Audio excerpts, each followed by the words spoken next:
그만해도 족하니 라는 제목으로 하나님의 말씀 전하겠습니다. 그만해도 족하니 라는 제목으로 하나님의 말씀 전하겠습니다. 여러분, 한 가지 제가 질문을 드리면서 시작을 하고 싶습니다. 여러분, 혹시 기도 제목을 하나님께 드리고 엎드려 기도하실 때 100% 다 응답 받으셨습니까?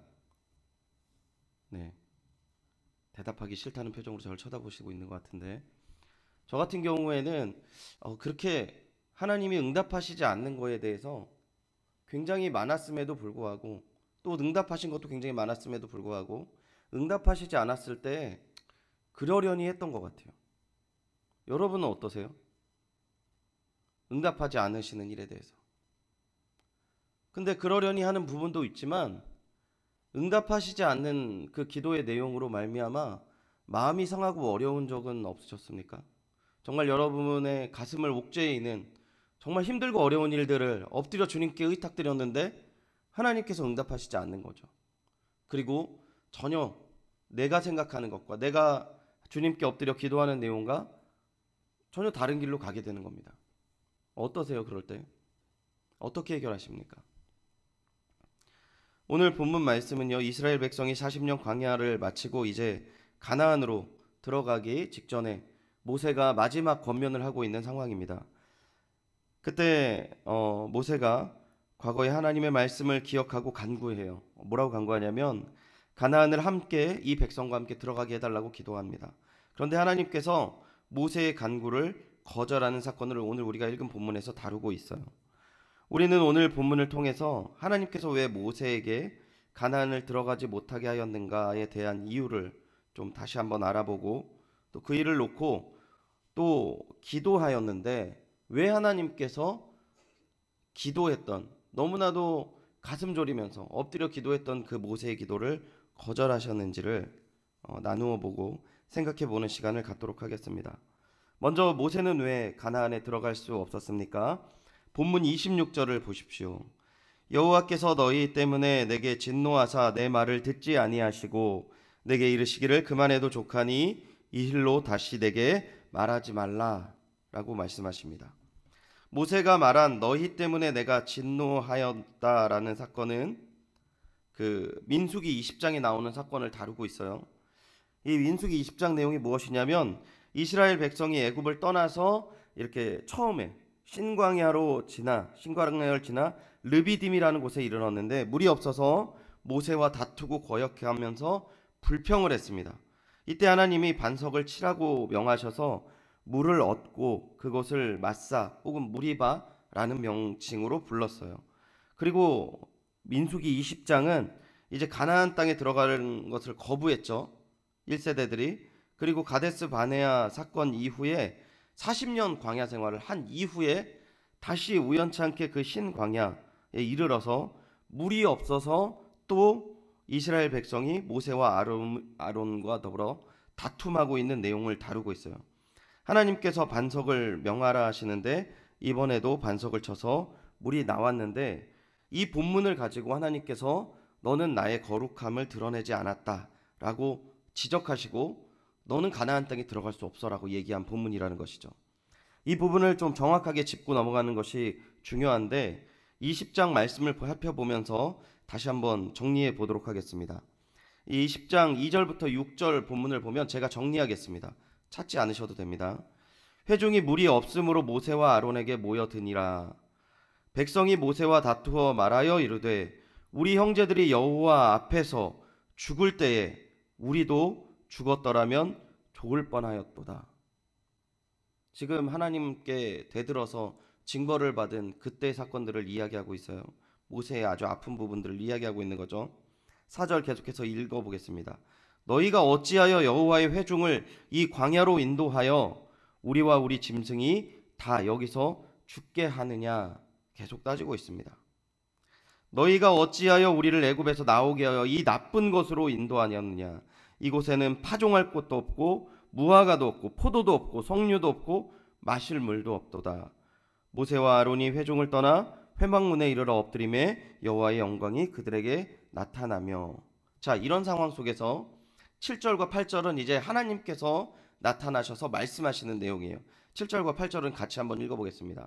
화면을 보시고 같이 7절과 8절을 읽어보겠습니다. 시작. 여호와께서 모세에게 말씀하여 이르시되 지팡이를 가지고 내 형 아론과 함께 회중을 모으고 그들의 목전에서 너희는 반석에게 명하여 물을 내라 하라. 내가 그 반석이 물을 내게 하여 회중과 그들의 짐승에게 마시게 할지니라. 아멘. 여기서 한 가지 질문 드리고 싶은 게 있는데요. 회중의 상태와 지금 하나님의 반응에 대해서 하나님의 어떠한 마음으로 물을 주시는 것 같아요? 백성들에게 하나님께서 어떤 마음으로, 어떤 뉘앙스로요? 다시 한번 읽어드릴까요? 지팡이를 가지고 내 형 아론과 함께 회중을 모으고 그들 목전에서 너희는 반석에게 명하여 물을 내라 하라. 내가 그 반석이 물을 내게 하여 회중과 그들의 짐승에게 마시게 할지니라. 하나님의 명령은 어떻게 하면 물을 낼 수 있는 것인지 이야기를 하고 있는 것이죠. 이러한 하나님의 명령에 대해서 모세와 아론의 반응을 10절, 11절 나와 있는데 이것도 중요하니까 같이 한번 읽어보겠습니다. 화면을 보시고 같이 읽어보도록 하겠습니다. 시작. 모세와 아론이 회중을 그 반석 앞에 모으고 모세가 그들에게 이르되 반역한 너희여 들으라. 우리가 너희를 위하여 이 반석에서 물을 내랴 하고 모세가 그의 손을 들어 그의 지팡이로 반석을 2번 치니 물이 많이 솟아나오므로 회중과 그들의 짐승이 마시니라. 아멘. 모세가 어떻게 합니까? 모세의 감정이 어떠신 것 같아요 지금? 여러분 지금 이 본문을 정확하게 구분하시기 위해서는 하나님의 반응과 모세의 반응을 비교해 보셔야 돼요. 이스라엘 백성들이 본문에 보기에는 자막은 이제 끄셔도 돼요. 이스라엘 백성들이 본문에 보시면 이렇게 좀 과하게 영린을 건드렸다 이런 표현이 있는데 모세가 과거에 아픔을 가지고 있는 부분들을 가지고 이 모세의 지금 화를 돋구고 있는 것이죠. 근데 그 모습을 보고 하나님 앞에 엎드려 기도했는데 하나님의 응답은 물을 줘. 그 어려운 목마르니까 빨리 물을 줘. 거의 이런 뉘앙스예요. 근데 모세의 10절, 11절 여러분이 읽었던 부분들 뭐라고 표현합니까? 백성들에게 반역한 너희여 라고 시작합니다. 그리고 뭘 얘기해요? 우리가 여러분을 위해서 내가 너희들을 위해서 이 바위를 쳐서 물을 줘야 되겠느냐? 이렇게 대답하고 있는 거예요. 그리고 어떻게 합니까? 지팡이로 2번을 쳐서 물을 내게 합니다. 여러분 이 본문을 보시면 왜 모세가 거절당했지라고 생각하시면 안 되고요. 본문의 중심은 하나님이십니다. 거칠게 요구하고 불평불만하는 이스라엘 백성에게 물을 주시기 원하시는 하나님이십니다. 하물며 그 모든 과정 속에서 모세의 반응은 자신의 감정을 모두 다 표출하고 있음에도 불구하고 하나님께서 물을 주셨습니까? 안 주셨습니까? 주셨어요. 그게 하나님이에요. 그러니까 하나님의 드러나는 거룩함이라는 뭘까요?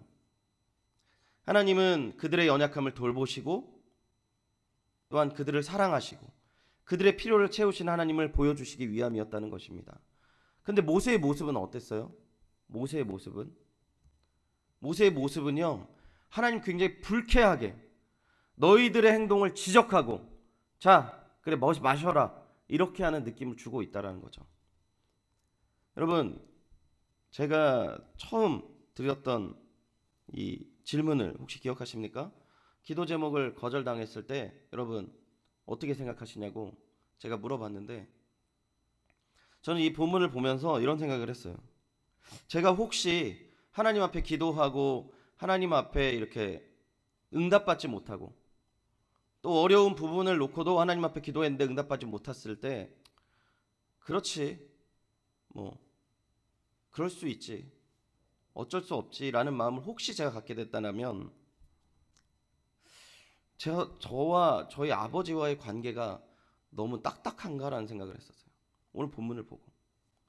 왜냐하면 제가 이 본문을 민수기 20장에 대해서 말씀드릴 때 민수기 20장에 대한 세대들은 광야 40년을 지난 세대들이에요. 미리암이 죽고 그 40년이 지난 시점이라는 거죠. 그러니까 모세는 이 아들뻘 되는 사람들한테 지금 지적을 받고 있는 거거든요. 지적을 받기도 하지만 이 40년 세대, 광야를 지난 세대는 이 모세를 볼 때 정말 아버지와 같은 존재였다라는 거죠. 하나님의 거룩함을 드러내는 부분이 무엇인가? 마지막으로 12절, 민수기 20장 12절 다시 한번 읽어보도록 하겠습니다. 12절입니다. 마지막으로 같이 한번 읽어보겠습니다. 시작. 여호와께서 모세와 아론에게 이르시되 너희가 나를 믿지 아니하고 이스라엘 자손의 목전에서 내 거룩함을 나타내지 아니한 고로 너희는 이 회중을 내가 그들에게 준 땅으로 인도하여 드리지 못하리라 하시니라. 아멘. 하나님의 거룩한 부분이라는 것을 우리가 삶 속에서 어떻게 드러내는 것일까요? 불평하는 백성의 어려움을 아시고 또 분노하는 모세의 모습에도 불구하고 물을 주셨던 선한 하나님의 마음과 사랑을 본문 속에서 계속 강조하고 있기에 모세는 하나님의 이 선하심과 사랑을 백성에게 그대로 표현할 의무가 있었다라는 것입니다.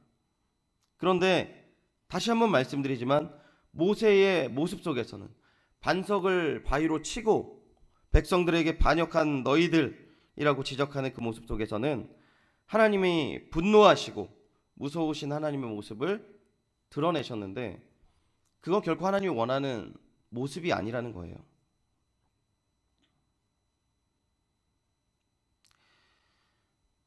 5월 마지막 주간을 오늘 보내고 있는데 제가 이렇게 건강을 위해서 이렇게 상담도 하고 이렇게 찾아가는 여러 군데가 있는데 그 중에 어떤 분이 저한테 하셨던 말씀이 참 가슴에 와닿더라고요. 요즘에 왜 이렇게 울컥울컥 하는지 모르겠다고 이렇게 말씀드리니까 그분이 저한테 이런 말씀하십니다. 목사님 몸이 건강해야지 마음도 안정 취할 수 있습니다. 이런 표현을 하시더라고요. 저는 여러분들 한 사람 한 사람을 통해서 하나님의 거룩함이 들어가기를 소원하는데요. 특별히 이 시간 모든 가정의 아버지 되시고 어머니 되시는 여러분, 주님 안에서 영육간에 강건하시기를 축원드립니다.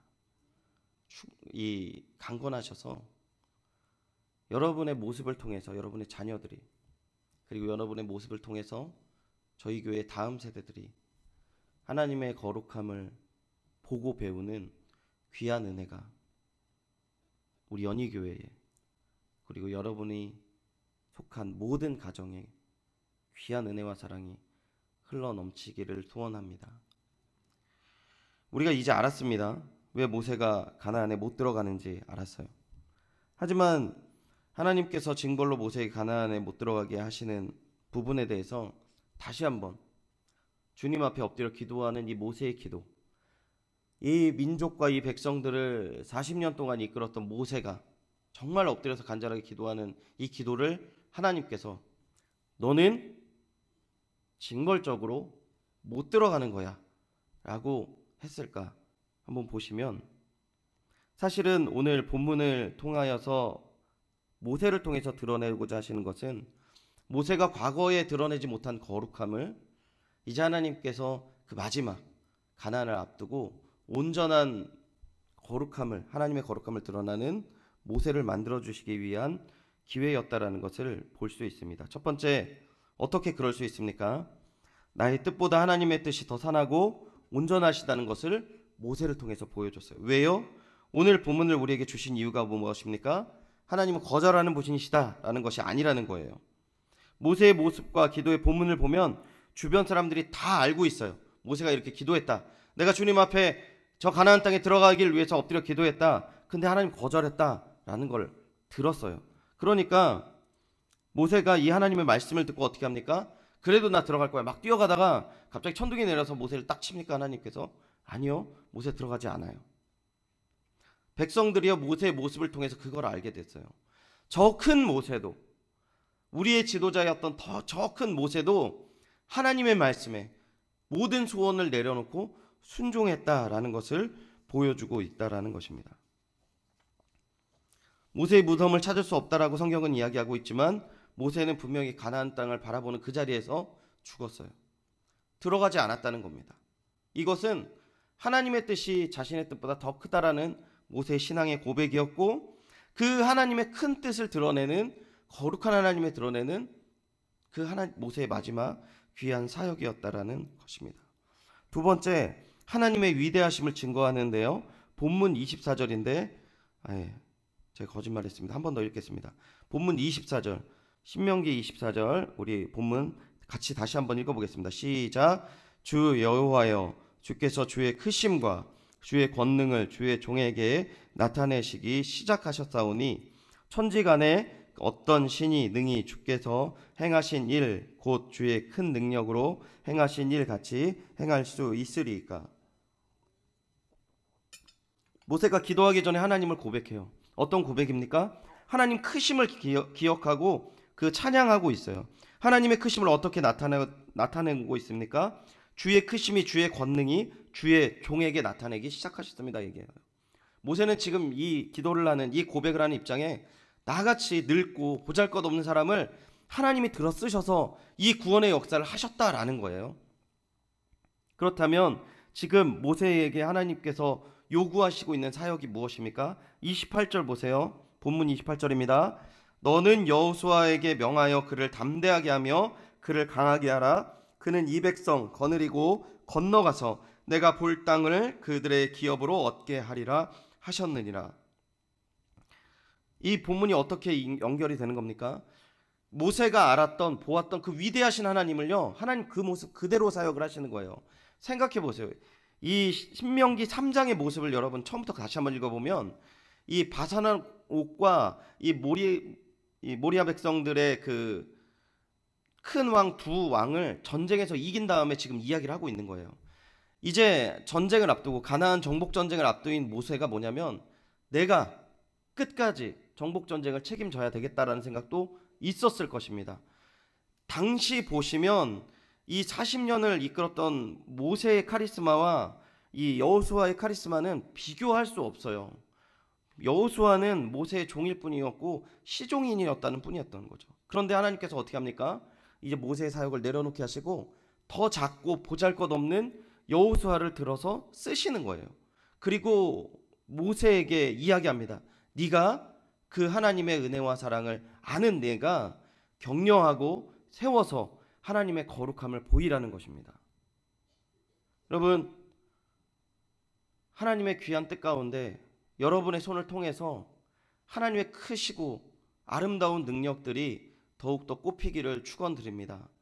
여러분의 손을 통하여서 새로 들어온 우리 생명들, 새로 예수님을 믿고 살아가는 그런 사람들이 막 쓰임을 받고 하나님 앞에 세워져 가는 과정, 누구를 통해서 이루어진다고요? 하나님의 크심을 아는 그 백성을 통해서 가능하게 된다라는 것입니다. 바로 여러분들을 통하여서 이제 하나님을 처음 알고 이제 정말 아무것도 모르는 것 같은 그 사람들을 통해서 하나님의 크신 일들이 이루어져 간다라는 것이죠. 마지막 세 번째로 하나님께서 모세를 하나님의 거룩한 종으로 끝까지 세워 주시는 부분은 무엇이냐면, 모세가 가나안 땅을 들어가지 못함으로 말미암아 모세를 음란하게 섬기는 것을 방지했다라는 것입니다. 열왕기하 18장 3절부터 4절을 보면 이 말씀이 있습니다.